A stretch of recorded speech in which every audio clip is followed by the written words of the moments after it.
Hello दोस्तों, welcome to Meera physio और team India chain of physiotherapy clinic.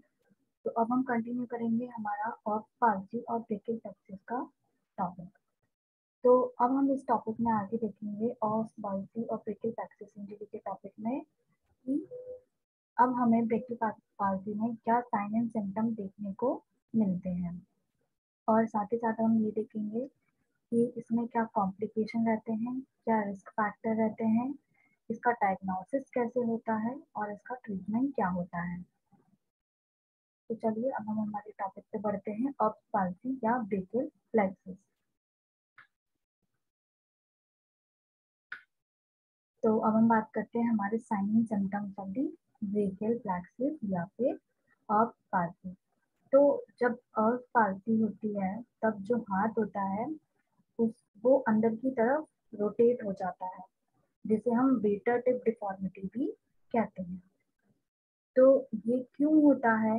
क्योंकि जो हमारे लेटरल रोटेटर्स होते हैं शोल्डर के, और हमारे आर्म के जो फ्लेक्सर्स होते हैं, और हैंड के जो एक्सटेंसर्स मसल होती हैं, वो वीक हो जाती हैं। ठीक है।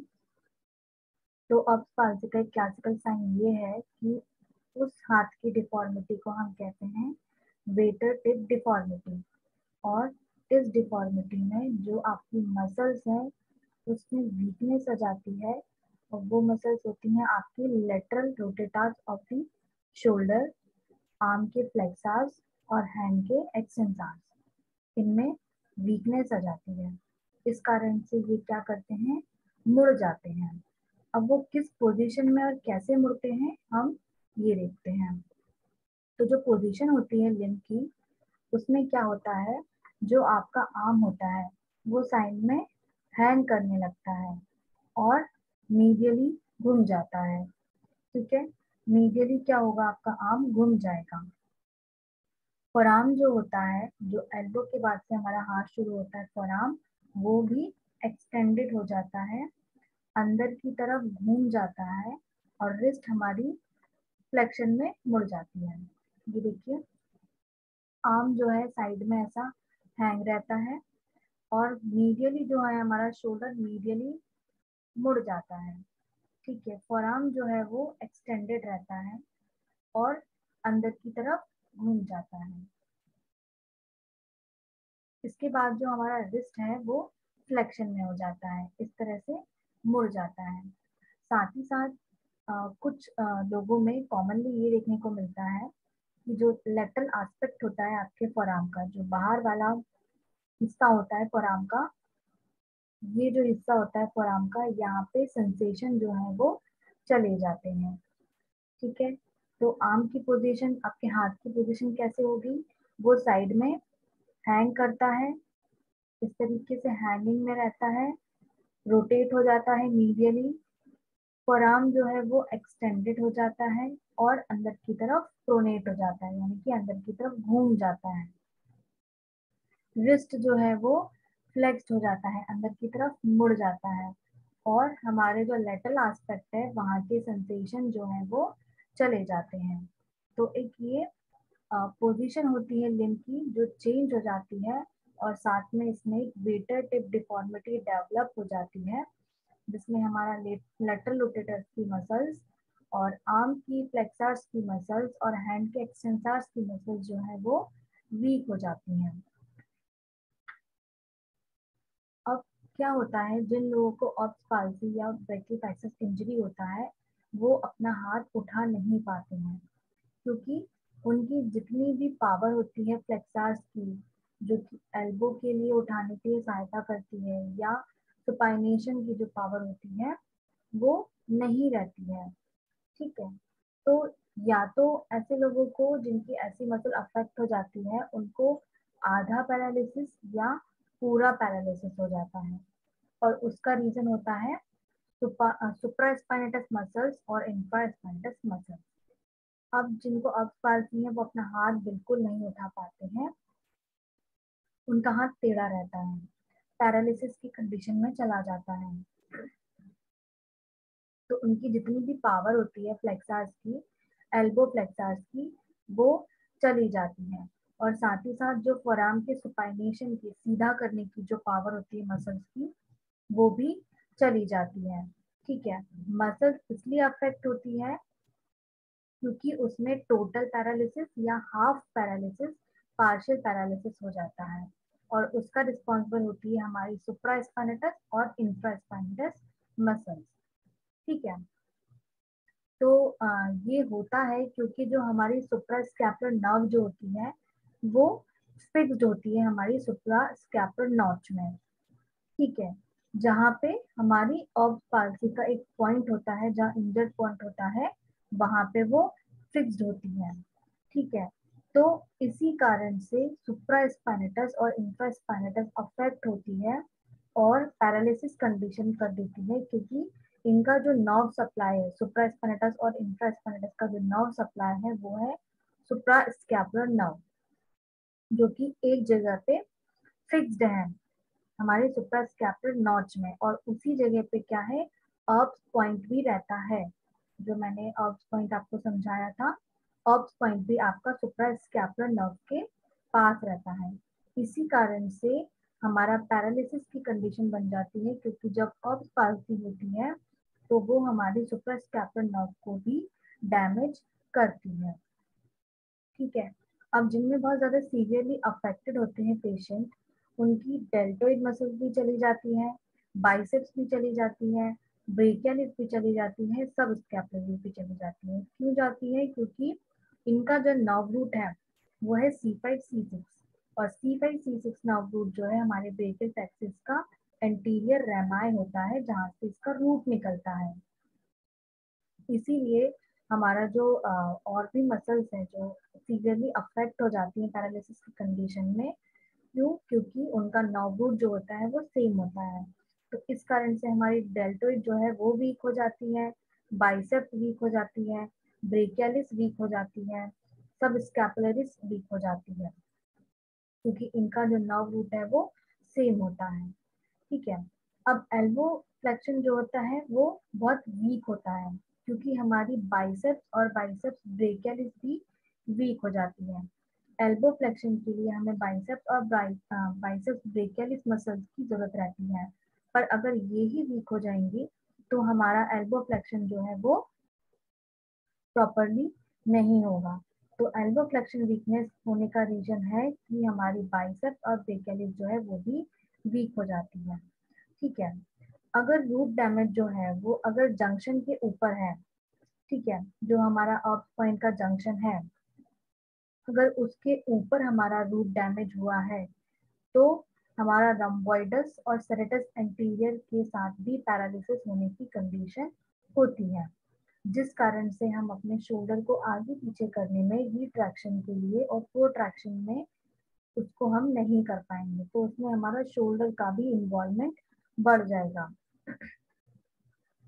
ठीक है, अगर ऑब्स पॉइंट के जंक्शन के ऊपर, जो हमारा ऑब्स पॉइंट का जंक्शन है उसके ऊपर अगर पैरालिसिस हुआ है, उसके ऊपर अगर इंजरी हुई है, तो वो अफेक्ट करती है हमारे रम्बॉइडस को और सेरेटस एंटीरियर को। इस कारण से हम हमारे शोल्डर के रिट्रैक्शन और प्रोट्रैक्शन में वीकनेस आती है, हम प्रॉपर हमारा शोल्डर आगे और पीछे की तरफ नहीं कर पाते हैं। तो ये हमारा साइनिंग सिम्टम रहे कि हमारा शोल्डर जो है हम प्रॉपरली उठा नहीं पाएंगे फ्लेक्सर्स की वीकनेस के कारण।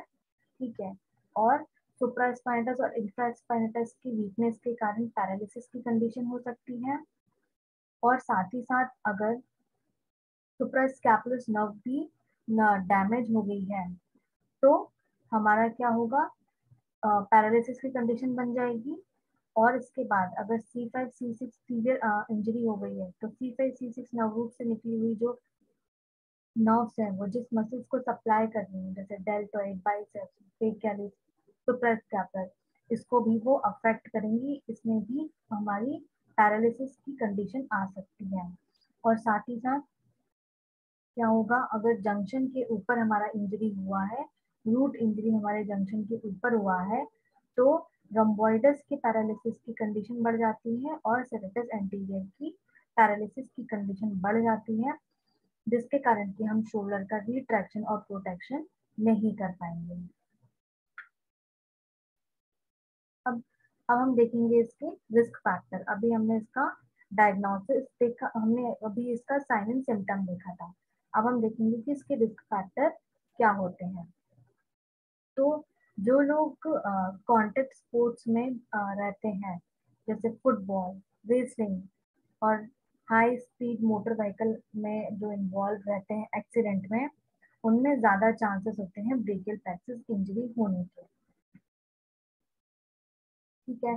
कॉन्टेक्ट स्पोर्ट्स में क्या होता है, अगर फुटबॉल प्लेयर हुआ या रेसलिंग प्लेयर हुआ, तो इसमें डायरेक्ट जर्क भी लग सकता है किसी पर्सन के थ्रू, या फिर फॉल भी हो सकता है। तो उस कारण से अगर आप इस पोजीशन में गिर गए, जैसे कि आपका नेक अलग और शोल्डर अलग, इसके बीच में स्पेस, और ये स्ट्रेच हो गया, अगर इस पोजीशन में आप गिरते हैं, तो आपको रिस्क होता है कि आपको ब्रेकियल प्लेक्सिस इंजरी या ऑप्स पाल्सी हो सकता है। और मोटर व्हीकल इंजरी में अगर आप इस तरीके से फॉल होते हैं कि आपका शोल्डर साइड फ्लेक्शन के अपोजिट डायरेक्शन में चला गया, आपका नेक साइड फ्लेक्शन के अपोजिट डायरेक्शन में चला गया, और शोल्डर नीचे रह गया, तो आपके नेक में एक स्पेस बन गया, वाइडनिंग आ गई, जिस कारण से वो वहां पे स्ट्रेच हो गया, और वो कंडीशन के कारण आपका रिस्क बढ़ गया कि आपको ब्रेकियल प्लेक्सिस इंजरी या ऑफ पाल्सी हो सकता है। ठीक है, तो ये इसके रिस्क फैक्टर है। साथ ही साथ इसका रिस्क फैक्टर ये भी होता है कि अगर जो फोर्सेप इंजरी होती है, या फिर वैक्यूम फोर्सेप डिलीवरी होती है, या फिर वैक्यूम डिलीवरी होती है, या फिर अगर बच्चे की पोजीशन जो है वो उल्टी है, ब्रीच प्रेजेंटेशन है, बच्चा पैर के साइड से अगर पैदा हो रहा है, या फिर पैदा होते वक्त बच्चे का जो सर है वो मदर के प्यूबिक बोन में अगर फंस गया है तो, या उसका शोल्डर जो है प्यूबिक बोन में फंस गया हो तो उन बच्चों को भी चांसेस होते हैं कि उनको ब्रेकियल प्लेक्सिस इंजरी हो सकती है। साथ ही साथ अगर जो बच्चे और मदर के बीच में जो कनेक्शन वाली कॉर्ड रहती है, जिसे बर्थ कैनाल कहते हैं, अगर वो उसकी शोल्डर में फंस गई हो तो भी उसको ऑफ पाल्सी या ब्रेकियल प्लेक्सिस इंजरी हो सकती है। अब नेक्स्ट हम देखते हैं इसके कॉम्प्लिकेशन। ठीक है। तो ब्रेकियल प्लेक्सिस इंजरी जो होती है वो दोनों में होती है, बच्चों में भी होती है, अडल्ट में भी होती है। और अगर बहुत ज्यादा लंबे टाइम तक ये बनी रहे, तो इसमें हमें टेम्पररी और परमानेंट दोनों प्रॉब्लम का सामना करना पड़ता है। तो अब हम इन्हीं के बारे में बात करेंगे, क्या टेम्पररी कंडीशन बन के आती है, क्या परमानेंट कंडीशन बन के आती है। तो सबसे पहला कॉम्प्लिकेशन आता है जॉइंट की स्टिफनेस। अगर पैरालिसिस हो गया है, तो आपके हाथ में और पैर में और जॉइंट्स में हमेशा एक जकड़न रहेगी, जो कि आपके मूवमेंट को और डिफिकल्ट कर देगी। ठीक है। और इसको वापस लाना जो होगा वो थोड़ा मुश्किल भी होता है। ठीक है।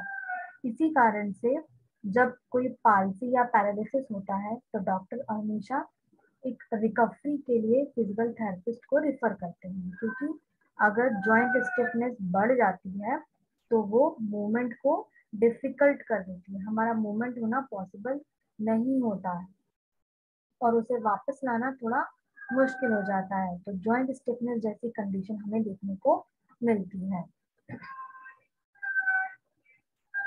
अब दूसरा है दर्द। नर्व डैमेज के कारण कभी कभार हमें बहुत क्रॉनिक दर्द भी होता है, जो कि रेडिएटिंग भी हो सकता है और लोकलाइज्ड भी हो सकता है। ठीक है। तो स्टिफनेस के साथ साथ हमें वहाँ पे दर्द भी देखने को मिलता है। अगर नर्व कोई डैमेज हुई है, तो वहाँ का सप्लाई भी कम होता है, सेंसेशन भी कम होता है। इसलिए जो रिसेप्टर्स जो होते हैं, जो हमारा सेंसेशन कैरी करते हैं, वो वीक हो जाते हैं।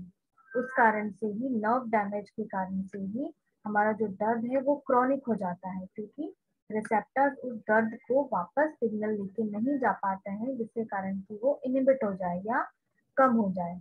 इसलिए कारण कॉम्प्लिकेशन एक पेन भी एक बहुत बड़ा कॉम्प्लिकेशन देखने को मिलता है। फिर आता है नमनेस। अगर आपके हाथ की जो सेंसेशन है वो चली गई है, ठीक है, हाथ की और आपके हैंड की जो नमनेस है, जो फीलिंग है, जो सेंसेशन है, अगर वो चले गए हैं तो आपको रिस्क रहता है कि उसमें एक बहुत जलन जैसा महसूस हो, या फिर वहां पे एक सुन्नपन बना रहे, ठीक है। तो अगर वहां के सेंसेशन पूरी तरीके से चले गए हैं तो आपको वहां हाथ में जलन जैसा हो सकता है, या फिर एक नमनेस सुन्नपन वहां पे बना रह सकता है। फिर आता है हमारा मसल्स अट्रॉफी। अब क्या होता है कि बहुत टाइम तक इनएक्टिव रहने के कारण हमारी जो नर्व है वो बहुत धीरे धीरे रीग्रो होती है, काफी टाइम लग जाता है इसमें। इस कारण से जो अफेक्टेड मसल्स है वो टूटने लगती है और उसकी गर्थ कम हो जाती है।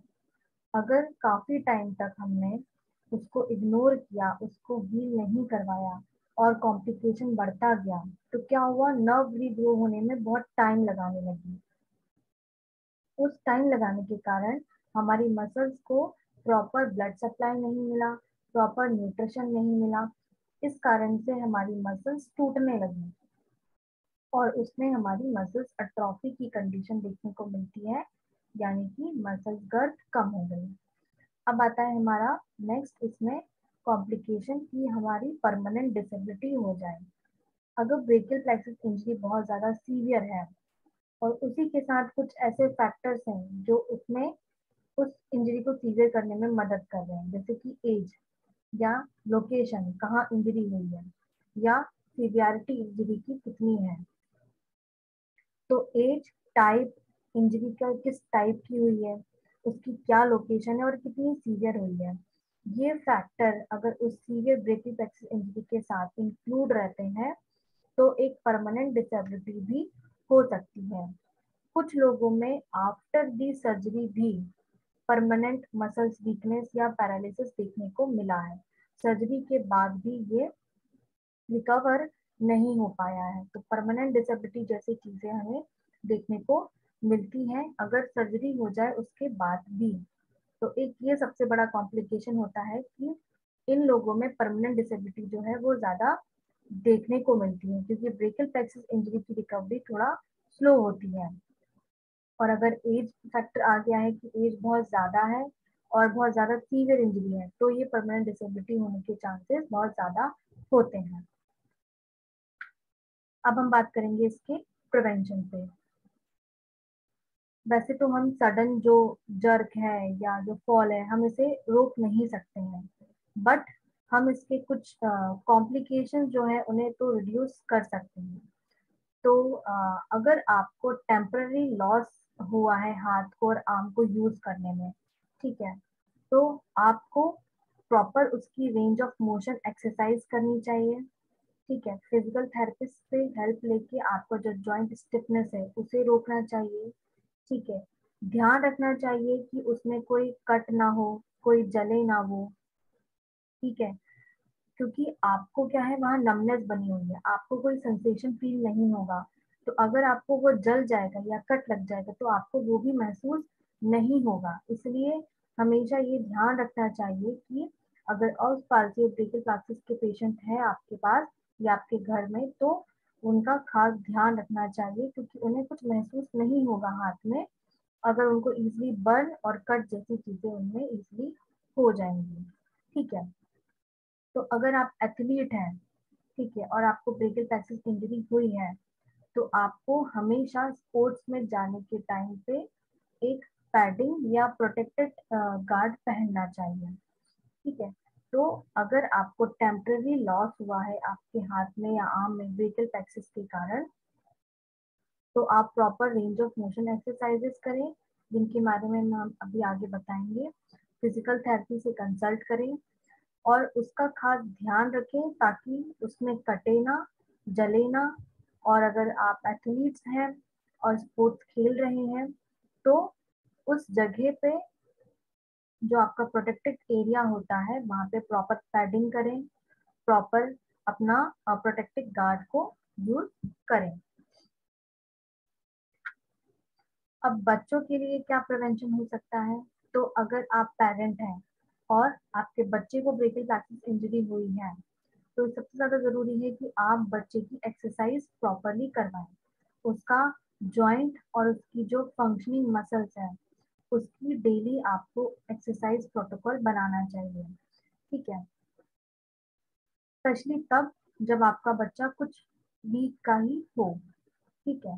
तो ये हेल्प करता है बच्चे को कि जो उसकी परमानेंट स्टिफनेस है वो कम हो सकती है, और साथ ही साथ जो उसकी मसल्स है जिनमें वीकनेस है वो स्ट्रॉन्ग भी हो सकती हैं और हेल्दी भी हो सकती हैं।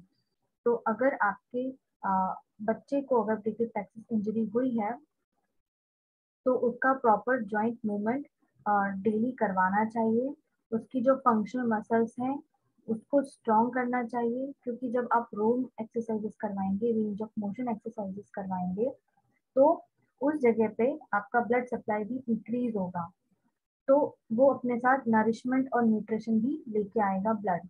तो ये नरिशमेंट और न्यूट्रिशन जो होता है आपकी मसल्स को हेल्दी बनाता है और उसको स्ट्रॉन्ग भी बनाता है। तो अब हम बात करेंगे इसके डायग्नोसिस के बारे में। तो सबसे पहला आता है हिस्ट्री। हिस्ट्री में इंफॉर्मेशन जो रहती है, जैसे प्रेगनेंसी के कॉम्प्लिकेशन की, ठीक है, गेस्टेशनल डायबिटीज या मैटरनल ओबेसिटी या फीटल मैक्रोसोमिया, या बहुत लंबे टाइम तक का लेबर अगर चल रहा है तो, शोल्डर डायस्टोसिया, या कोई भी अदर चीज से अगर डिलीवरी हुई हो तो ये जो हिस्ट्री है प्रेगनेंसी की हिस्ट्री स्पेशली, या फिर आपका मैकेनिज्म ऑफ इंजरी कैसे हुआ था, ये जो हिस्ट्री है इससे डायग्नोसिस करने में आपको मदद मिलती है, ठीक है। अगर कॉम्प्लिकेटेड हुई है प्रेगनेंसी, मदर बहुत ज्यादा ओबेस थी, ठीक है, या फेटल हो गई हो, ठीक है, बहुत लंबे टाइम तक अगर उसका लेबर पेन बना रहा हो, ठीक है, और शोल्डर जो है अगर वो प्यूबिक बोन में फंस गया हो मदर की, या फिर फोर्सेप्स से आपकी डिलीवरी हुई हो या वैक्यूम से डिलीवरी हुई हो, तो जब ऐसी हिस्ट्री बताई जाती है तो उस हिस्ट्री से ये अनुमान लगाया जा सकता है कि हाँ, इससे ब्रेकियल प्लैक्सिस इंजरी हो सकती है, ठीक है। फिर जब आप फिजिकल एग्जामिनेशन करता है फिजिशियन, तो उस बच्चे के हाथ की मसल्स का मूवमेंट जो रहेगा वो एब्सेंट रहेगा या कम रहेगा। जो अफेक्टेड साइड वाला हाथ रहेगा उसके मूवमेंट जो रहेंगे फिजिकल एग्जामिनेशन में वो या तो कम रहेंगे या फिर एब्सेंट ही रहेंगे, ठीक है। फिर जब न्यूरोलॉजिकल एग्जामिनेशन होता है तो इसमें मसल्स पावर देखी जाती है। तो अफेक्टेड साइड का जो आर्म रहता है उसकी मसल्स पावर जो होती है वो बिल्कुल भी नहीं होती है, सेंसेशन नहीं होते हैं, रिफ्लेक्सेस नहीं होते हैं, स्पेशली मोरो रिफ्लेक्सेस। जो छोटे बच्चे होते हैं उनमें मोरो रिफ्लेक्सेस होते हैं, वो स्टार्टिंग में पहले एक साइड की पोजीशन में ही रहते हैं, हेड उनका एक साइड रहता है, मुट्ठी बंद करके रहते हैं, पैर उनके चौड़े रहते हैं। तो जो बंद करना हुआ बच्चे का हाथ, वो जो रहते हैं अपने हाथ के साइड में ही रखते हैं, गर्दन एक साइड में रहती है, शोल्डर जो रहता है वो रिलैक्स्ड रहता है। तो ऐसे ही कुछ मोरो रिफ्लेक्सेस होते हैं बच्चों में स्पेशली, तो उसके जो रिफ्लेक्सेस रहेंगे मोरो रिफ्लेक्सेस वो एब्सेंट रहेंगे, ठीक है। जैसे जैसे बच्चा बड़ा होता है कुछ वीक या मंथ्स बाद तो वो अपनी फिंगर्स को ओपन करता है, ठीक है। और एक और मोरो रिफ्लेक्स होता है कि जब आप बच्चे के पाम में हाथ रखेंगे, उंगली रखेंगे, तो वो उसको ग्रास्प करता है, वो उसको पकड़ता है। तो ये मोरो रिफ्लेक्स उसका नहीं रहेगा अफेक्टेड आर्म में, उसकी मसल्स पावर बहुत कम रहेगी, उसके हाथों में सेंसेशन नहीं रहेगा, मोरो रिफ्लेक्सेस नहीं रहेंगे उसके अफेक्टेड साइड वाले आर्म में। तो ये आपका डायग्नोसिस हुआ जिसमें आप हिस्ट्री से, जो आपकी प्रेगनेंसी कॉम्प्लिकेटेड हुई है उस हिस्ट्री से आप पता कर सकते हैं, फिजिकल एग्जामिनेशन से पता कर सकते हैं, और न्यूरोलॉजिकल एग्जामिनेशन से भी आप पता कर सकते हैं कि पल्स पाल्सी की हिस्ट्री है या नहीं है। फिर आता है हमारा एक्सरे। एक्सरे अगर आप चेस्ट का करवाएंगे तो हम इसमें ये देखने के लिए चेस्ट का एक्सरे करवाते हैं कि कहीं फ्रैक्चर तो नहीं है, कहीं बर्थ के टाइम पे बच्चे का क्लैविकुलर फ्रैक्चर तो नहीं हो गया है, ह्यूमरल फ्रैक्चर तो नहीं हो गया है, क्योंकि इस जगह से ही हमारा ब्रेकियल प्लेक्सिस जो है या ब्रेकियल प्लेक्सिस निकलता है। हमारी क्लेविकल के पीछे ही हमारा ब्रेकियल प्लेक्सिस होता है बेस ऑफ द नेक में। तो अगर किसी को अगर क्लेविकल फ्रैक्चर है और ह्यूमरल फ्रैक्चर है और उस टाइम पे उसकी बोन ने इंजर कर दिया हमारे ब्रेकियल प्लेक्सिस को, तो वो देखने के लिए हमें चेस्ट का एक्सरे करना रहता है। अब आता है शोल्डर का एमआरआई। शोल्डर का एमआरआई हम इसलिए करते हैं क्योंकि हमें ये देखना रहता है कि शोल्डर डिसलोकेशन तो नहीं हो गया है या कोई अवल्जन इंजरी तो नहीं हो गई है। ठीक है, तो एमआरआई जो होता है शोल्डर का, उसको हम देखते हैं कि हमारा शोल्डर डिसलोकेशन तो नहीं हुआ है। अब एक कंडीशन आती है इसमें, स्यूडोमेनिंजियोमा, स्यूडोमेनिंजियोसेल।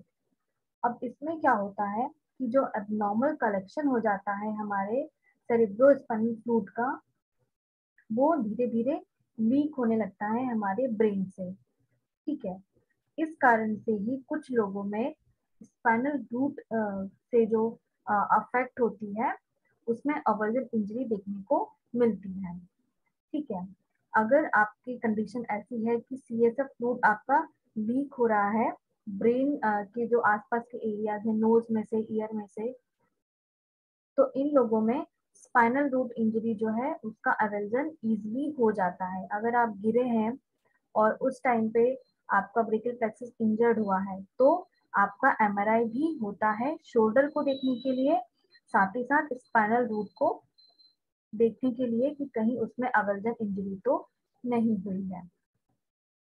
फिर आता है हमारा सिटी स्कैन शोल्डर का। इसमें भी हम सिटी स्कैन इसीलिए करवाते हैं कि शोल्डर डिसलोकेशन को देखने के लिए और स्यूडोमेनिंजियोसेल्स की प्रेजेंस देखने के लिए कि कहीं कोई सीएसएफ फ्लूइड तो नहीं निकल रहा है और साथ ही साथ स्पाइनल रूट में कोई अवल्जन इंजरी तो नहीं हुई है। फिर आता है हमारा ईएमजी और नर्व कंडक्शन स्टडीज। इसमें क्या होता है, हम नर्व पावर को देखते हैं।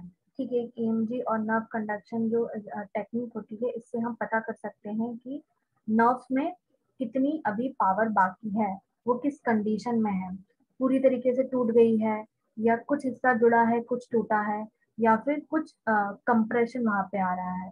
तो इस तरीके की चीजों को पता करने के लिए ईएमजी या नर्व कंडक्शन स्टडी होती है। तो अभी हमने इसका डायग्नोसिस देखा, अब हम देखेंगे इसका ट्रीटमेंट। ट्रीटमेंट जो है हमेशा डिपेंड करता है कि किस सीवियरिटी की इंजरी हुई है, किस तरीके का इंजरी हुई है, ठीक है, कितने टाइम से इंजरी है और अभी जो कंडीशन है वो क्या है। तो हमेशा जो ट्रीटमेंट रहता है वो डिपेंड करता है इंजरी पे कि क्या क्या इंजरी हमें, जब हमें इंजरी होती है तो उस टाइम पे क्या कंडीशन थी और अभी क्या कंडीशन है, कितनी सीवियरिटी की इंजरी है, किस तरीके की इंजरी है और कितने लंबे टाइम तक ये इंजरी जो है वो हुई है। अगर नर्व स्ट्रेच हुई है तो उसे हम जल्दी रिकवर कर सकते हैं। ठीक है, अगर सिर्फ नर्व का स्ट्रेच आया है तो हम उसको जल्दी से ही रिकवर कर सकते हैं। इसमें जो सर्जरी लगती है उसमें हम ब्रेकियल प्लेक्सिस नर्व को रिपेयर करते हैं।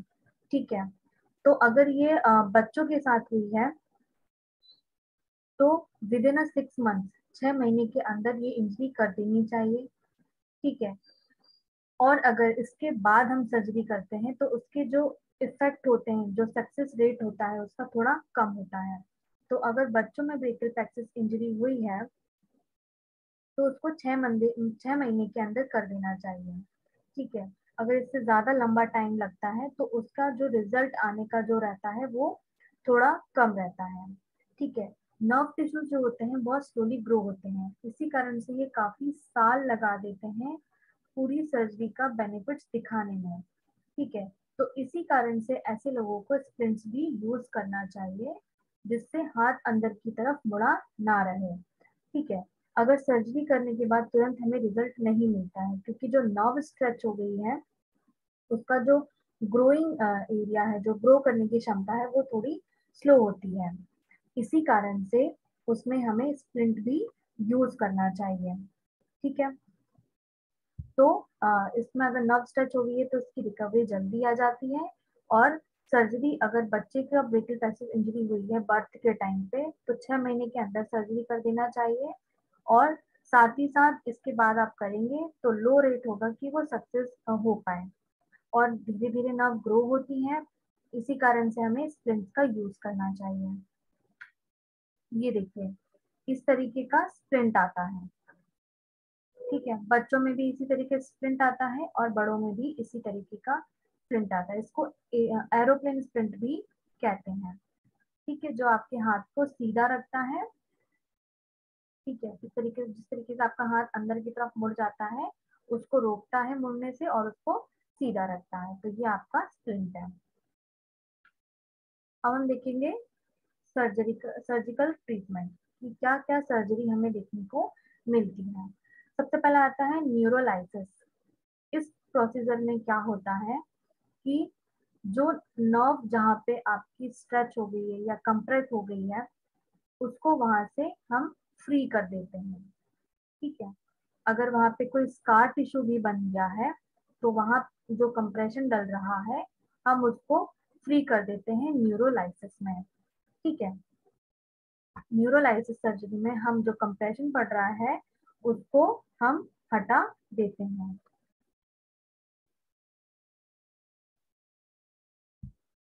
फिर आता है हमारा नर्व ग्राफ्ट। इस प्रोसीजर में हम क्या करते हैं, जो डैमेज पार्ट है हमारे ब्रेकियल प्लेक्सस का, उसको हम रिमूव कर देते हैं किसी दूसरी नर्व से, जो किसी और बॉडी पार्ट से ली जाती है। आपकी ये बॉडी पार्ट से ली जाती है वो, उसको वहां से उठा के हम रिप्लेस कर देते हैं उधर जहां ब्रेकियल प्लेक्सस इंजरी हुई है।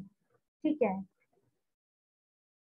बट इसमें भी क्या होता है कि थोड़ा स्लो ग्रोथ होती है, क्योंकि अब वो जो नई नर्व लगी है वो उस एरिया को अडप्ट करने में थोड़ा टाइम लगाती है, उस फंक्शन को अडप्ट करने में टाइम लगाती है।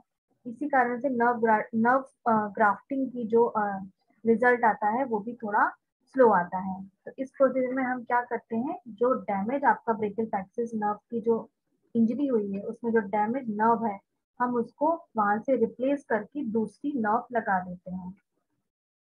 फिर आता है नर्व ट्रांसफर। अगर नर्व रूट ही टूट गया है, स्पाइनल कॉर्ड का जो नर्व रूट है वो टूट गया है, तो क्या होता है कि नर्व का वर्किंग जो है वो कम हो गया, कनेक्शन कम हो गया, प्रॉपर वर्किंग नहीं आ पाया। इस कारण से हम क्या करते हैं, वहां पे बाईपास कर देते हैं, न्यू नर्व को उगा देते हैं। ठीक है, नर्व ट्रांसफर कर देते हैं। अगर नर्व रूट इंजरी जो है वो स्पाइनल कॉर्ड से ही हुई है, तो हम वहां पे बाईपास के थ्रू नई नर्व ग्रो करते हैं। फिर आता है मसल्स ट्रांसफर। अब क्या होता है, जो मसल्स और टेंडन जो है हमारे दूसरे बॉडी पार्ट के, उनको हम लगा देते हैं। ठीक है, अगर मसल्स बहुत ज्यादा वीक हो गई हैं, वो रिस्पॉन्ड नहीं कर रही है, वो ही नरिशमेंट नहीं ले रही है, तो फिर हमें करना रहता है मसल्स ट्रांसफर। तो स्पेशली हम ये थाई की मसल्स को लेते हैं और ट्रांसफर करते हैं हाथ पे। ठीक है, वापस से रिकनेक्ट करते हैं नर्व्स को और ब्लड सप्लाई को आपकी हाथ की मसल्स में। फिर जो मसल्स गर्थ, जो मसल्स वास्टिंग देखने को मिलता है, वो ठीक हो जाता है। तो हम इस प्रोसीजर में मसल्स ट्रांसफर भी कर सकते हैं। तो अभी ये था हमारा सर्जिकल ट्रीटमेंट। अब हम बात करेंगे हमारे फिजिकल थेरेपिस्ट के बारे में या फिजिकल थेरेपी के बारे में, कि अब हम इसमें क्या ट्रीटमेंट कर सकते हैं। अब इसमें हम स्टार्ट करते हैं सबसे पहले बच्चों का ट्रीटमेंट। तो इसमें सबसे पहला आएगी हमारी शोल्डर एक्सरसाइजेस। शोल्डर एक्सरसाइजेस में सबसे पहला है शोल्डर एलिवेशन। तो शोल्डर एलिवेशन करने के लिए बच्चे का हाथ बहुत जेंटली पकड़ना रहेगा, क्योंकि वो ऑलरेडी डिफॉर्म्ड रहता है। अगर आप उस पर एक्स्ट्रा प्रेशर लगाएंगे तो दर्द के चांसेस बढ़ जाते हैं और इस कारण से वो आपसे एक्सरसाइजेस भी नहीं करवाएगा, इसलिए बहुत जेंटली एक्सरसाइजेस करवाना चाहिए। तो जेंटली बच्चे का हाथ पकड़ना है फॉरआर्म से। ठीक है, इसके बाद दूसरा आपका जो हाथ रहेगा वो उसके चेस्ट पे रहेगा, उसको स्टेबलाइज करने के लिए। ठीक है। एक हाथ आपका रहेगा फोरआर्म पे, हाथ नहीं, आप फिंगर टिप से पकड़े तो ज्यादा बेहतर है, क्योंकि उनके हाथ बहुत छोटे होते हैं, तो आपका पाम उनके हाथों को पूरा कवर लेगा। इसलिए हमेशा फिंगर से ही बच्चों का हाथ एक्सरसाइजेस के टाइम पे पकड़ना चाहिए। तो आपको जेंटली बच्चे का हाथ जो है वो फोरआर्म से पकड़ना है, और उसके शोल्डर पे या फिर उसके चेस्ट पे हाथ रखना है, स्टेबलाइज करने के लिए, स्टेबलाइजेशन देने के लिए, इस तरीके से। फिर आपको शोल्डर को एलिवेट करना है, ठीक है। बच्चे का जो आर्म है उसको स्लोली स्लोली उसके सर के पास लेके जाना है, ठीक है। फिर जो उसका हाथ है कान के पास तक हमें लेके आना है। धीरे धीरे बच्चे का जो शोल्डर है उसको एलिवेट करना है, ठीक है। जब आप शोल्डर का फ्लेक्शन करेंगे, यानी कि हाथ को आप सर के पास तक लेके जाएंगे उठा के, नीचे से न्यूट्रल पोजीशन से लेके ऊपर सर तक जब लेके जाएंगे, तब शोल्डर का फ्लेक्शन होगा और साथ ही साथ शोल्डर का एलिवेशन भी होगा। क्योंकि हमारा शोल्डर एलिवेशन एक्सरसाइज हुई। फिर आता है हमारा लेटरल रोटेशन। इसमें बच्चे के दोनों एल्बो को जो है वो इस तरीके से 90 डिग्री में बेंड करना है, और दोनों एल्बो जो है बच्चे की बॉडी में दोनों साइड चिपकी हुई रहेंगी, ठीक है। और जो उसकी जो हैंड है वो बाहर की तरफ रहेंगे, ठीक है। इसमें ये ध्यान देना जरूरी है कि जो आर्म है वो चिपके ना रहे, वो दूर दूर रहे। ये जो दोनों आर्म है वो चिपके रहे, ठीक है।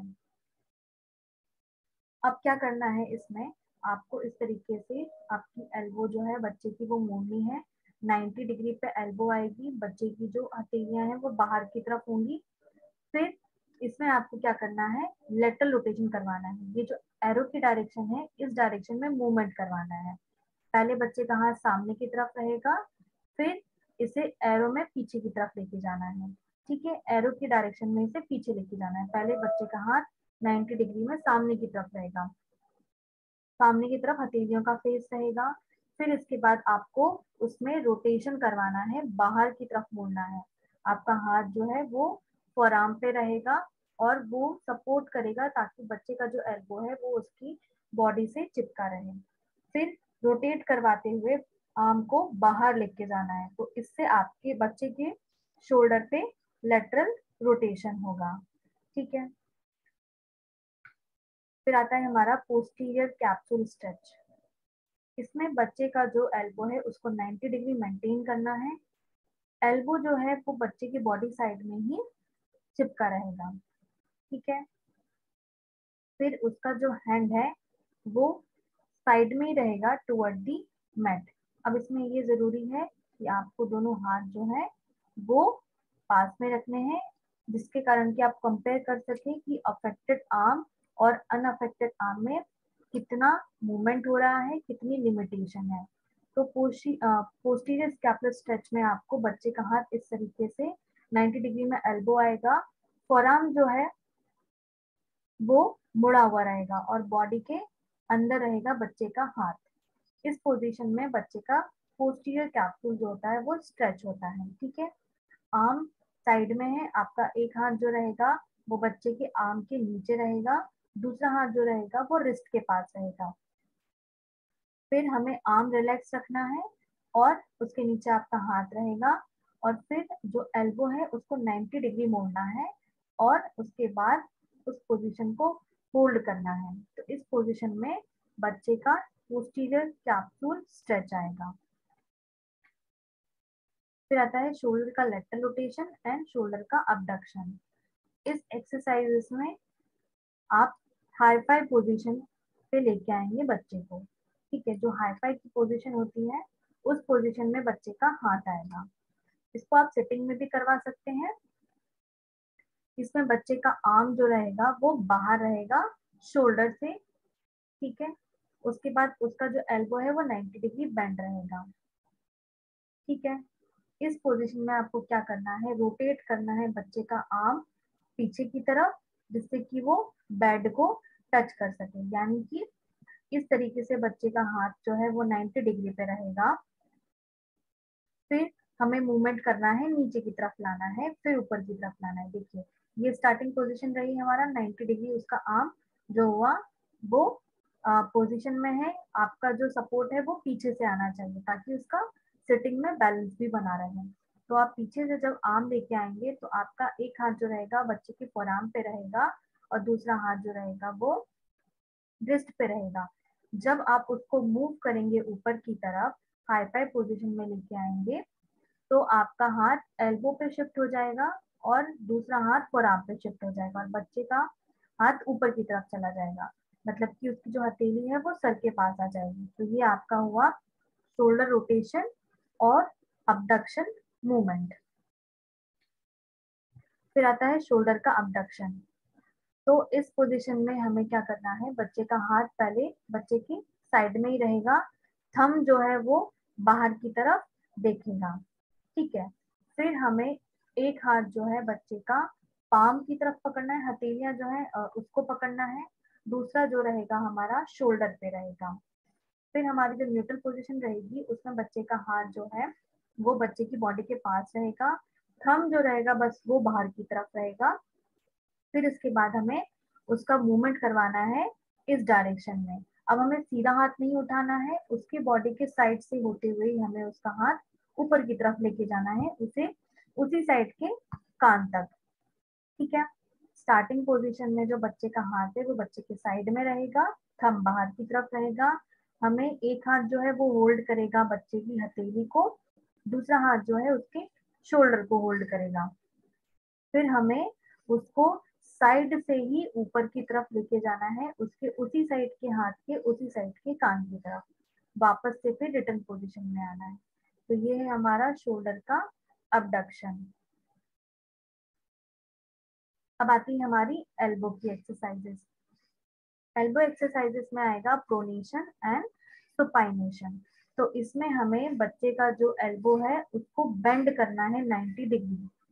ठीक है, फिर इसके बाद हमारा जो एक हाथ है वो बच्चे के फोरआर्म पे रहेगा और दूसरा हाथ जो है बच्चे के आर्म पे रहेगा। एक हाथ रिस्ट पे रहेगा सॉरी, और दूसरा फोरआर्म पे, ताकि हम फोरआर्म पे इसलिए क्योंकि हम उसको स्टेबलाइज कर सकें, रोटेशन में मदद कर सकें। और दूसरा हाथ हमारा जो रहेगा पाम पे रहेगा या फिर उसकी रिस्ट पे रहेगा। फिर हमारी जो स्टार्टिंग पोजीशन है उस पे हमारा बच्चे का हाथ सीधा रहेगा, पाम जो रहेगी उसका फेस ऊपर की तरफ रहेगा। फिर हमें उसको अंदर की तरफ रोटेट करना है, तो क्या होगा, पाम नीचे की तरफ चला जाएगा, हथेली जो है नीचे की तरफ चली जाएगी। तो ये हुआ आपका एल्बो का प्रोनेशन और सुपाइनेशन। ठीक है, पहले बच्चे का हाथ जो हथेली जो है वो ऊपर की तरफ डायरेक्शन में रहेगी, फिर उसको आपको अंदर की तरफ रोटेट करना है और फिर वो हाथ जो है हथेली जो है वो नीचे की तरफ दिखेगी। ठीक है, तो ये आपका बच्चे का एल्बो प्रोनेशन और सुपाइनेशन। फिर आता है आपका फ्लेक्शन और एक्सटेंशन एल्बो का। तो इसमें बच्चे का हाथ आपको होल्ड करना है रिस्ट से और एल्बो से। फिर आपको एल्बो को मोड़ना है, फिर खोलना है। ठीक है, जेंटली आप एल्बो को मोड़ेंगे और फिर खोलेंगे। ठीक है, बच्चे की साइड पोजीशन में आप ऐसा हाथ रख सकते हैं 90 डिग्री में। फिर आपको बच्चे के हाथ को खोलना है एल्बो से और फिर बंद करना है। ठीक है, एल्बो से उस हाथ को खोलेंगे और बंद करेंगे। तो ये आपका एल्बो का फ्लेक्शन और एक्सटेंशन। अब आता है हमारे रिस्ट, फिंगर और थंब की एक्सरसाइज। इस एक्सरसाइजेस में हमें बच्चे की जो रिस्ट है उसका मूवमेंट करवाना है, पीछे की तरफ खोलना है और आगे की तरफ लाना है। एक हाथ जो है हमारा उसके रिस्ट पे रहेगा, दूसरा हाथ जो है हमारा उसकी फिंगर्स पे रहेगा।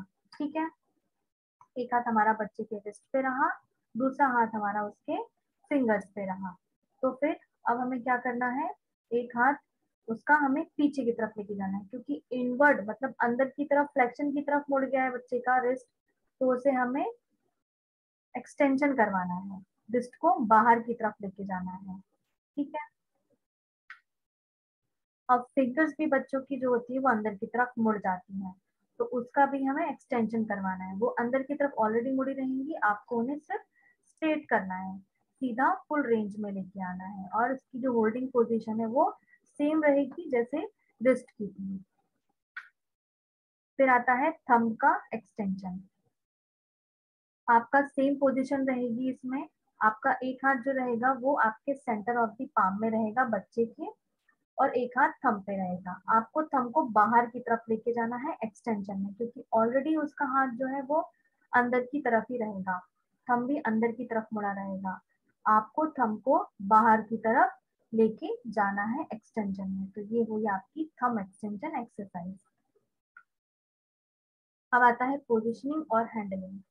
अगर आपका बच्चा बहुत ज्यादा फ्लॉपी हो गया है, उसका हाथ बहुत ज्यादा फ्लॉपी है, मुलायम हो गया है, झुलस गया है बहुत ज्यादा, तो उसे सपोर्ट हमें हमेशा देना चाहिए, उसके हैंड को, एल्बो को, शोल्डर को न्यूट्रल पोजीशन में। उसके लिए अफेक्टेड हैंड के नीचे आप टॉवेल लगा सकते हैं और बच्चे का हाथ न्यूट्रल पोजीशन में रख सकते हैं।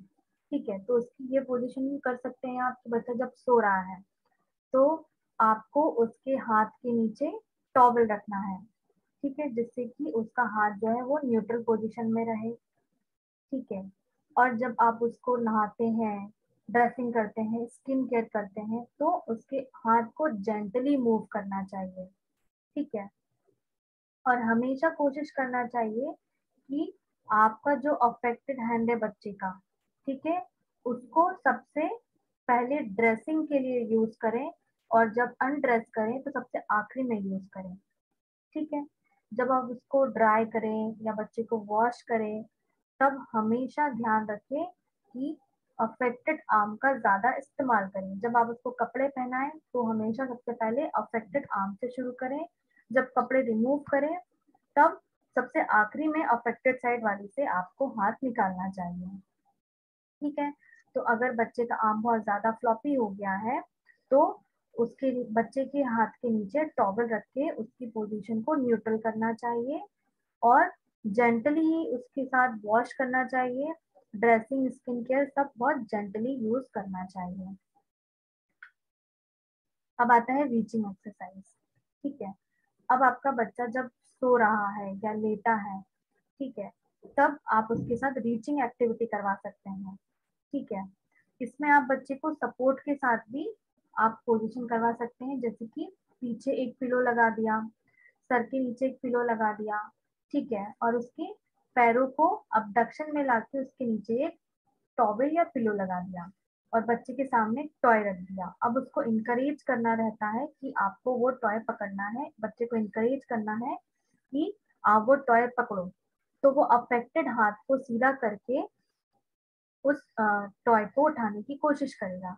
इसमें ये ध्यान रखना है कि बच्चे को अनअफेक्टेड साइड पे लेटाना है, अफेक्टेड साइड पे नहीं लेटाना है। पिलो पोजीशन में एक उसके पीछे आप पिलो पोजीशन दे सकते हैं, एक उसके सर के नीचे दे सकते हैं, और उसके पैरों के नीचे दे सकते हैं। फिर उसके सामने एक टॉय रख दे जिसको बच्चा पकड़ेगा। ठीक है, अब दूसरा ये है कि अगर आप उसके ऊपर सर के पास ही आप खिलौने लगा दें, तो बच्चा उसको उठाने के लिए, पकड़ने के लिए दोनों हाथ का मूवमेंट करके उसे ऊपर लेके जाएगा। उसको इंकरेज करें कि जो आपके ऊपर चीजें लटक रही हैं आप उनको कैच करें, उन्हें पकड़ें। फिर सपोर्ट और वेट बेयरिंग एक्सरसाइजेस, आप अपने बच्चे को फ्लोर पे डाल दीजिए। ठीक है, और उसके सामने क्या करें आप, एक टॉय रख दीजिए। स्टार्टिंग में आप क्या कर सकते हैं, एक टॉवल भी रख सकते हैं बच्चे के सर, इधर चेस्ट के पास। ठीक है, तो वो क्या करेगा, उस हाथ पे वेट डाल के आगे बढ़ने की कोशिश करेगा, क्रॉलिंग करेगा। ठीक है, तो उस हाथ पे प्रेशर पड़ेगा, और वो कोशिश करेगा कि दोनों हाथ की मदद से वो बच्चा खिलौना उठाए। इसीलिए सपोर्ट और वेट बेरिंग एक्सरसाइज बहुत जरूरी है, क्योंकि ये बच्चों का मोटर रिफ्लेक्सेस होते हैं कि वो अपने चारों पैरों, दो पैरों और दो हाथ के बल चलना शुरू करते हैं। तो इसको करने के लिए आप उसको जमीन पे उल्टा रख दें, यानी कि आप उसका फेस जो रहेगा, चेस्ट जो रहेगा वो नीचे रहेगा, उसके सामने खिलौना रख दें, और इसके बाद जो है वो बच्चा उस खिलौने को उठाने की कोशिश करेगा, वेट डालेगा वो उसके हाथ पे। ठीक है, रीचिंग एक्टिविटी करेगा। तो इससे भी आपके बच्चे की जो हाथ की ऑप्स पाल्सी है वो रिकवर होगी। अब 200 एक्सरसाइजेस, 200 एक्सरसाइजेस में क्या करेगा बच्चा, आपका चाइल्ड का जो आर्म है, ठीक है, आप उसको बिठा के करेंगे एक्सरसाइजेस, उसको इंकरेज करें कि वो अपने दोनों हाथों का इस्तेमाल करे सामने रखे खिलौनों को उठाने में, ठीक है। आप उससे ताली बजवा सकते हैं, हाई फाई ले सकते हैं, ठीक है।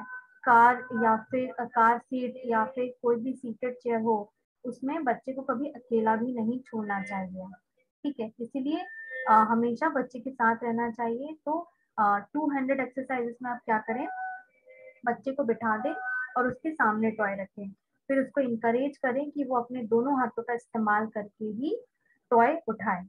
और जब भी आप बच्चे को कार में लेके जा रहे हैं तो पीछे से उसका बैक सपोर्ट होना चाहिए और कार सीटेड होनी चाहिए, ठीक है। बच्चे के लिए स्पेशली कार सीटेड होनी चाहिए, बेल्ट लगा होना चाहिए।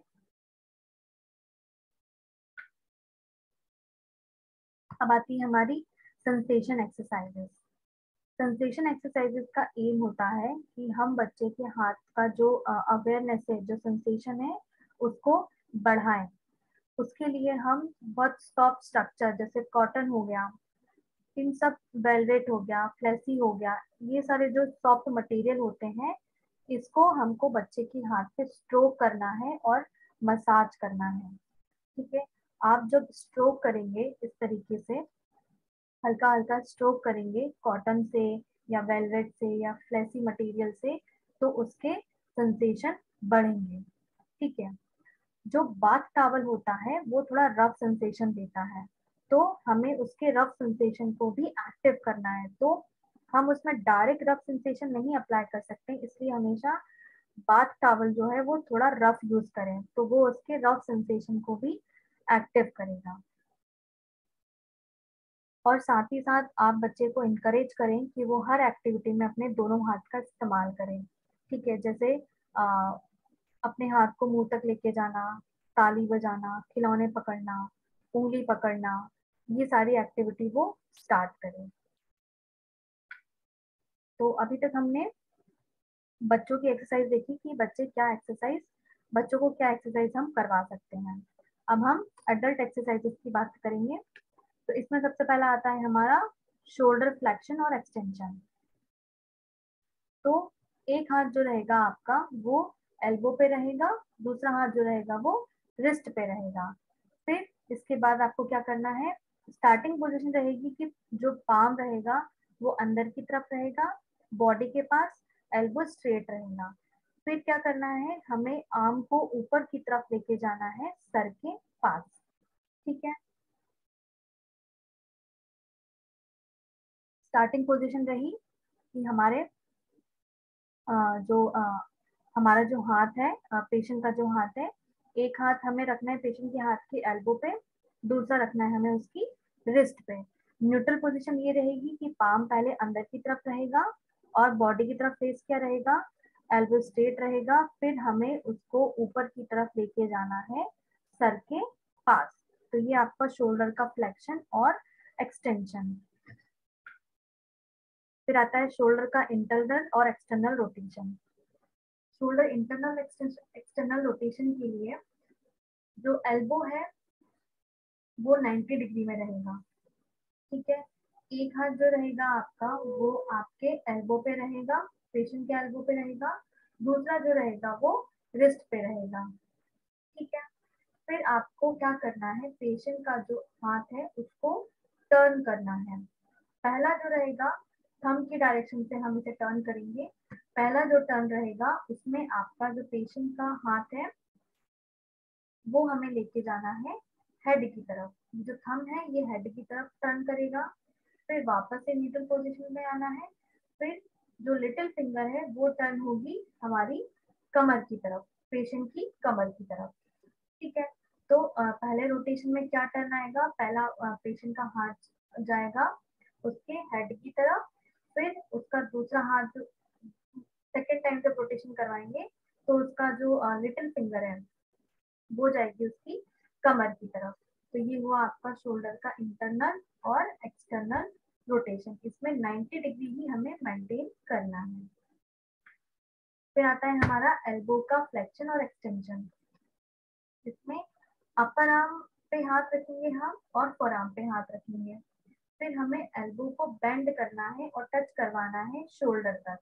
एल्बो बेंड होगा तो रिस्ट कहाँ जाएगी, शोल्डर के पास। ठीक है, तो हमें एल्बो फ्लेक्शन के लिए क्या करना है, एल्बो फ्लेक्शन एक्सटेंशन के लिए एक हाथ आपका जो रहेगा अपर आर्म पे रहेगा, दूसरा हाथ जो रहेगा वो उसके फोर आर्म पे रहेगा। फिर आपका स्टार्टिंग पोजीशन रहेगी कि आपका एल्बो स्ट्रेट रहेगा, पेशेंट का एल्बो। फिर हमें क्या करना है, एल्बो फ्लेक्शन और एक्सटेंशन करवाना है। तो हम क्या करेंगे, एल्बो को बेंड करेंगे जिससे कि जो पेशेंट का रिस्ट है वो उसके फेस के पास जाए। तो ये हुआ आपका एल्बो का फ्लेक्शन और एक्सटेंशन। फिर आता है फिंगर और रिस्ट का फ्लेक्शन और एक्सटेंशन।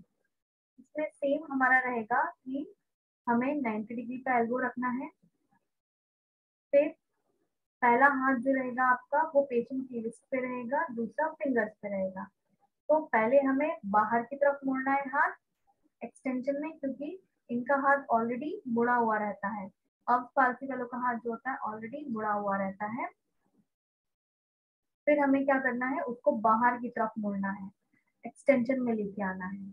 ठीक है, तो ये हुआ आपका फिंगर फ्लेक्शन और एक्सटेंशन। अब इसमें हम प्रोसेस ये भी कर सकते हैं कि फिंगर्स की कर्लिंग एक्सरसाइजेस करवा सकते हैं, यानी कि फिंगर को कर्ल करना, मुट्ठी बांधना खोलना, मुट्ठी बांधना खोलना, तो इससे फिंगर का फ्लेक्शन और एक्सटेंशन होता है। तो आप फिंगर की कर्लिंग के लिए आप पहले मुट्ठी बांधे फिर खोलें, तो इससे फिंगर का फ्लेक्शन एक्सटेंशन और कर्लिंग एक्सरसाइजेस होगी। फिर आता है थंब का फ्लेक्शन एक्सटेंशन। इसमें आपका जो पेशेंट का थंब है उसे अंदर की तरफ ऑलरेडी रहता है, हमें उसको स्ट्रेच करके बाहर लाना है एक्सटेंशन में। ठीक है, फिर थंब का फ्लेक्शन एक्सटेंशन में आपका हाथ ऑलरेडी फ्लेक्शन में है तो उसको एक्सटेंशन में स्ट्रेच करना है। थंब का स्ट्रेच जो है उसको आप फोल्ड भी कर सकते हैं। फिर हमारी नेक की एक्सरसाइजेस आती हैं। इसमें हमें हमारे नेक का फ्लेक्शन, नेक की साइड बेंडिंग और नेक का रोटेशन, ये एक्सरसाइजेस हमें करवानी है। तो हमारा पहले न्यूट्रल पोजीशन रहेगा। ठीक है, पहली एक्सरसाइजेस रहेगी हमारा नेक का एक्सटेंशन, फिर दूसरी एक्सरसाइज रहेगी हमारी नेक का फ्लेक्शन, फिर हमें करवाना है नेक का राइट लेटरल फ्लेक्शन, यानी कि जो हमारा राइट साइड का कान है उसको राइट साइड के कंधे से हमें टच करवाना रहेगा, तो होगा आपका राइट लेटरल फ्लेक्शन। सेम यही आपको लेफ्ट लेटरल फ्लेक्शन में करवाना है।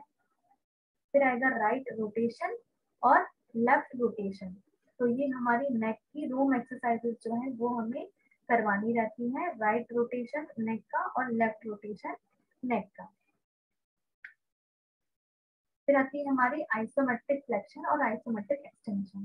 तो इस एक्सरसाइज को करने के लिए आपकी जो फिंगर या पाम है, आइसोमेट्रिक फ्लेक्शन और एक्सटेंशन में पहले फ्लेक्शन में आपका जो पाम है वो फॉरहेड पे रहेगा, आपको फ्लेक्शन करना है और आपका जो पाम है उसको रेजिस्ट करेगा, उसे रोकेगा। ठीक है, और एक्सटेंशन में क्या करना है, आपका जो पाम है वो पीछे रहेगा आपके ऑसिकुट पे। ये देखिए इस तरीके से पाम पहले फॉरहेड पे रहेगा और आपको क्या मूवमेंट करना है, फ्लेक्शन, और पाम उसको करने से रोकेगा आपको। तो ये आपका आइसोमेट्रिक नेक फ्लेक्शन हुआ। फिर दूसरा एक्सटेंशन, जो हाथ है वो पीछे ऑसिकुट पे रहेगा और आपको क्या करना है, मूव करना है आपका गर्दन पीछे की तरफ एक्सटेंशन में, और आपका हाथ जो है उसे वो रेजिस्ट करेगा। तो ये हुआ आपका एल्बो का, आपके नेक का आइसोमेट्रिक एक्सटेंशन आइसोमेट्रिक। इसी तरीके से है आइसोमेट्रिक साइड बेंडिंग को रोकना है और आइसोमेट्रिक रोटेशन को। आइसोमेट्रिक साइड बेंडिंग को रोकने के लिए आपका जो हाथ है वो आपके उसी साइड के कान के ऊपर रहेगा। अगर राइट साइड का रोकना है तो राइट साइड के कान के ऊपर हाथ रहेगा, लेफ्ट साइड का रोकना है तो लेफ्ट साइड के कान के ऊपर रहेगा। आइसोमेट्रिक रोटेशन में आपका जो प्लेसमेंट है वो सेम रहेगा जैसे फ्लेक्शन की कंडीशन में था।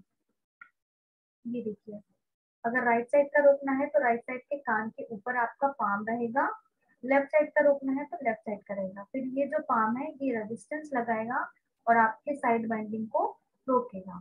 रोटेशन के लिए सेम पोजीशन रहेगी कि आपको फ्लेक्शन की पोजीशन में ही आपका हाथ रहेगा जो आपको रोटेशन करने से रोकेगा। तो ये आपकी नेक की आइसोमेट्रिक हुई। शोल्डर मूवमेंट आप अगर एक्टिव करना चाहते हैं, अगर पेशेंट एक्टिवली आता जा रहा है प्रोफेशन में कि वो एक्टिवली कर सकता है, तो बिल्कुल से एक्टिव मूवमेंट करवाएं। जैसे कि शोल्डर का फ्लेक्शन, हाथ ऊपर लेके जाना गर्दन की तरफ, शोल्डर फ्लेक्शन। आप पीछे लेके जाएंगे तो उसका हाइपर एक्सटेंशन या एक्सटेंशन। फिर साइड में अगर आप हाथ ऊपर की तरफ लेके जाएंगे सर की तरफ तो अबडक्शन, नीचे लेके आएंगे तो अडक्शन। फिर 90 डिग्री मूवमेंट में हमें उसका आउटवर्ड रोटेशन और इनवर्ट रोटेशन होगा। ठीक है, हाथ ऊपर जाएगा तो आउटवर्ड रोटेशन, नीचे आएगा तो इनवर्ट रोटेशन। तो ये शोल्डर के एक्टिव मूवमेंट अगर पेशेंट करना प्रोग्रेशन में आपके करना चाह रहा है तो ये एक्टिव मूवमेंट होंगे। अब आते हैं हमारा शोल्डर की आइसोमेट्रिक्स। ठीक है, अब जब प्रोग्रेशन में आ जाती हैं चीजें, आपका डिफॉर्मिटी करेक्ट होने लगी है, तो अब हमें करवानी है शोल्डर की स्ट्रेंथनिंग। ठीक है, शोल्डर मसल्स की स्ट्रेंथनिंग। तो उसके लिए हमें शोल्डर की आइसोमेट्रिक एक्सरसाइजेस करवानी है। सबसे पहला आएगा हमारा शोल्डर फ्लेक्सर्स। तो आप वॉल के सामने फेस करके खड़े हो जाइए। आपका एल्बो और कंधे के बीच में 90 डिग्री का एंगल रहेगा। आपको फिस्ट बनानी है, मुट्ठी बनानी है जो कि वॉल से चिपकी हुई रहेगी। फिर आपको क्या करना है, फिस्ट की मदद से, मुट्ठी की मदद से वॉल पे प्रेशर लगाना है। ठीक है, तो ये होगी आपकी शोल्डर आइसोमेट्रिक फ्लेक्शन की। ठीक है, फिर दूसरा आएगा शोल्डर का एक्सटेंसर। अभी हम फेस सामने करके खड़े हुए थे, अब हमारा बैक जो होगा वो वॉल से चिपका हुआ रहेगा। फिर एल्बो का जो पोजीशन है वो वही 90 डिग्री में रहेगा। अब जो पहले हमारा जो क्या था, फिस्ट वॉल से सपोर्ट में था, अब हमारा एल्बो जो है वो प्रेशर लगाएगा पीछे की तरफ वॉल पे। तो पीछे की तरफ धक्का देना है वॉल पे, पीछे की तरफ प्रेशर लगाना है वॉल पे। तो ये होगा आपका शोल्डर की एक्सटेंशन एक्सरसाइज आइसोमेट्रिक। फिर आएगा शोल्डर का अबडक्टर। इसके लिए आपको साइड में खड़े होना है। ठीक है, आउटसाइड रहेगा आपका फोरआर्म दीवार के अगेंस्ट। फिर आपको आपके एल्बो से और फोरआर्म से प्रेशर लगाना है वॉल के ऊपर। ठीक है, तो ये आपका शोल्डर का अबडक्शन हुआ। फिर आता है शोल्डर का अडक्शन। इसमें आपको क्या करना है, अडक्शन में आपके एल्बो के पास आपको एक टॉवल रखना है। 90 डिग्री पोजीशन रहेगी पर आपको आपके पेट और एल्बो के बीच में टॉवल रखना है जिसे आपको दबाना है। ठीक है, तो ये होगा आपका शोल्डर का अडक्शन। फिर आता है शोल्डर का एक्सटर्नल रोटेशन। शोल्डर की एक्सटर्नल रोटेशन सेम रहती है जैसे कि हमारे अबडक्शन की रहती है। आपको साइड फेस करके खड़े होना है, 90 डिग्री में आपका एंगल रहेगा आपके शोल्डर का। फिर आपको फिस्ट से धक्का लगाना है वॉल पे, तो आपके शोल्डर का एक्सटर्नल रोटेशन होगा। इंटरनल रोटेशन को करने के लिए आप डोर की मदद लें, वॉल डोर जो होता है उसकी मदद लें या वॉल फ्रेम की मदद लें। आपका हाथ वॉल फ्रेम के एक तरफ रहेगा और आप उसके अपोजिट डायरेक्शन में खड़े रहेंगे। यानी कि जैसे ये मान लीजिए वॉल फ्रेम है या डोर है, तो आपका हाथ आगे की तरफ रहेगा और आप उसके पीछे की तरफ रहेंगे डोर के। फिर आपको क्या करना है, वॉल पे अंदर की तरफ प्रेशर लगाना है। तो वो आपका होगा शोल्डर का इंटरनल रोटेटर का आइसोमेट्रिक। अब आता है हमारा shoulder diagonal exercise. Shoulder diagonal exercise को करने के लिए हमें क्या करना है, एक थेराबैंड की जरूरत रहेगी। थेराबैंड को हमें, थेराबैंड का जो एक साइड है वो आपके अपोजिट साइड के लेग पे बंधा रहेगा। जैसे अगर आपको ऑफ पाल्सी हुई है राइट साइड के हैंड की, तो लेफ्ट साइड के फुट पे आपका जो है थेराबैंड बंधा रहेगा। फिर आपको आपके चेस्ट को क्रॉस करते हुए थेराबैंड की मदद से हाथ अपना ऊपर लेके जाना है इस डायरेक्शन में। ठीक है, आपको पूरा क्रॉस करते हुए लेके जाना है। अगर आपको इस हाथ में पालसी हुई है तो एक शोर आप इस हाथ में पकड़ेंगे थेराबैंड का, दूसरा आपके पैर पे रोल रहेगा। फिर आपको शोल्डर को चेस्ट से क्रॉस करते हुए डायगोनल मूवमेंट करते हुए हाथ को ऊपर लेके जाना है। ठीक है, वहां होल्ड करना है और फिर इसे रिपीट करना है। तो ये आपका हुआ शोल्डर डायगोनल एक्सरसाइज। फिर आता है हॉरिजॉन्टल रोज। इसमें क्या करना है, आपका जो थेराबंड रहेगा वो सेंटर से किसी स्टेबल या फिर किसी भारी ऑब्जेक्ट से जो कि हिले ना, उससे हमें स्टेबलाइज करना है, स्टेबल करके बांध देना है। फिर उसके दोनों छोर आपको दोनों हाथों से पकड़ना है और फिर शोल्डर और एल्बो दोनों पीछे जाएंगे। पहले आपके हाथ आगे रहेंगे, तब आप दोनों छोर पकड़े रहेंगे, फिर उन्हीं छोरों को पकड़ते हुए हमें पीछे लेके जाना है अपने हाथ को। ठीक है, एल्बो को और शोल्डर को पीछे लेके जाना है। तो इसको आपको पीछे ले जाने के बाद कुछ सेकंड तक होल्ड करना है और फिर इसे रिपीट करना है। ठीक है, तो ये रहा हमारा ऑब्स पाल्सी का ट्रीटमेंट। इसमें हमने आज देखा इसके sign symptom, complication, prevention, risk factor, diagnosis और इसका सर्जिकल ट्रीटमेंट और इसका थेराप्यूटिक ट्रीटमेंट। तो मैं आशा करती हूँ आपको ये पसंद आया हो, ये आपको हेल्दी और फिट रखे। Thank you so much.